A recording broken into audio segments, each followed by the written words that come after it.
ہم جو امام حسن کے ساتھ ہیں، ہمیں تو شام نے معاویہ نے کوئی آفر بھی نہیں کی، ہم ایسے خالی ہاتھ کیسے جائیں؟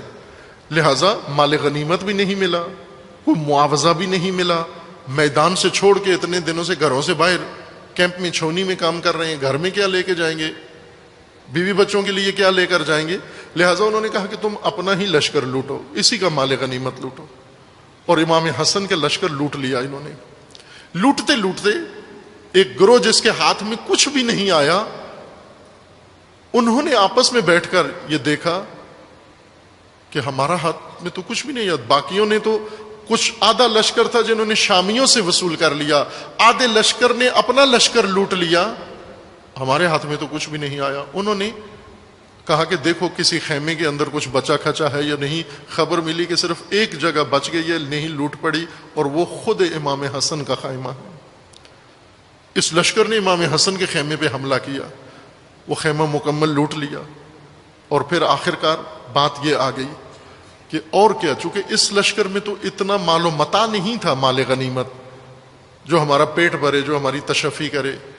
مزید لوٹ کے لیے انہوں نے یہ پلاننگ کی کہ امام حسن علیہ السلام کو شامیوں کے حوالے کرتے ہیں، امام حسن کو شامیوں کے حوالے کرتے ہیں۔ توجہ فرمائیں، احتجاج، کتاب الاحتجاج، مرحوم طبرسی کی کتاب الاحتجاج، اس کے اندر جلد دوم میں احتجاجات امام حسن میں یہ روایت جو بارہا اس کا متن تفصیل کے ساتھ آپ مومنین کی خدمت میں پڑھا ہے، موجود ہے، آپ رجوع کر سکتے ہیں کتاب کی طرف بھی اور اس گفتگو کی طرف بھی۔ امام علیہ السلام نے وہاں پر اپنی صلح اور مصالحت کے اسباب بیان کیے۔ میں نے کیوں معاویہ کے ساتھ صلح کی ہے؟ فرماتے ہیں اس لیے صلح کی ہے کہ دو اغتیال، دو منصوبے، دو پلاننگ میرے سامنے آئیں، میں نے دیکھا کہ دو منصوبے ہیں، ایک میرے دشمن کی اور ایک میرے ساتھیوں کی۔ وہ ہاؤلا کہہ کر میں نے کئی عرصے تک سینسر کر کے یہ روایت پڑھی ہے عزیزان، ایک عرصے تک سینسر کر کے یہ روایت پڑھی ہے۔ بعد میں خود میرے اپنے ضمیر نے ملامت کی کہ کس لیے سینسر کر رہے ہو، کس کے ڈر سے کر رہے ہو، کس کے خوف سے کر رہے ہو؟ پھر پوری روایت پڑھ دی بغیر سینسر کے، جیسی امام حسن نے فرمائی تھی ویسی کئی دفعہ پڑھی ہے وہ روایت۔ وہ جملہ کیا تھا؟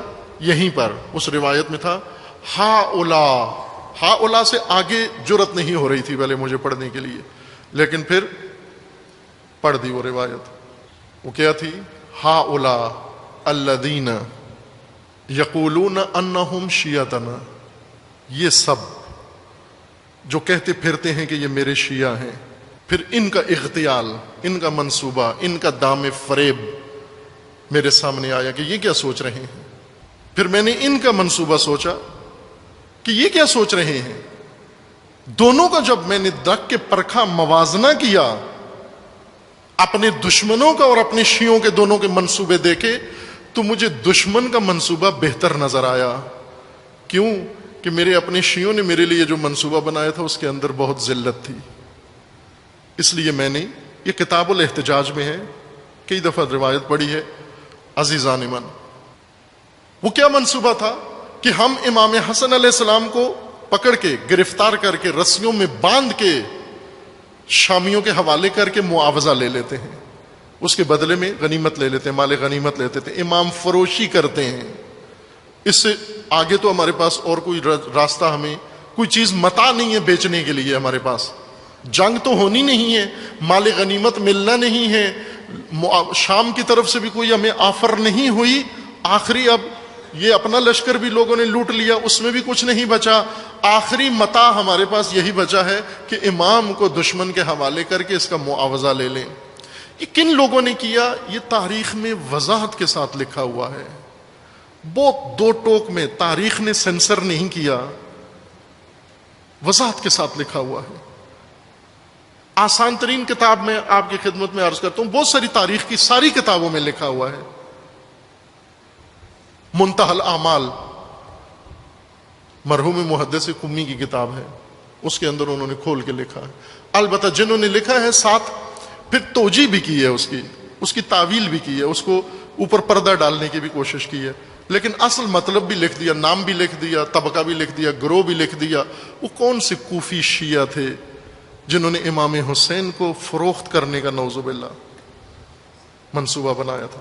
امام نے فرمایا جب میں نے یہ دونوں دیکھے تو دشمن کا منصوبہ یہ تھا کہ مجھ سے اقتدار چھین لے، ان کا یہ منصوبہ تھا کہ یہ مجھے اسیر کر کے ان کے سپرد کر دیں، تو مجھے اس کے منصوبے کو بہتر لگا، اس میں کم نقصان تھا، لہذا اس صورتحال میں زخمی بدن کے ساتھ امام کی ران پر نیزہ مارا، اپنے ہی لشکر نے نیزہ مارا، لوٹ کے دوران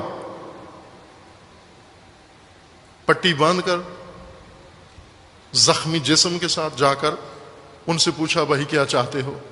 انہوں نے کہا شرائط آپ رکھیں، معاہدہ کرنا چاہتے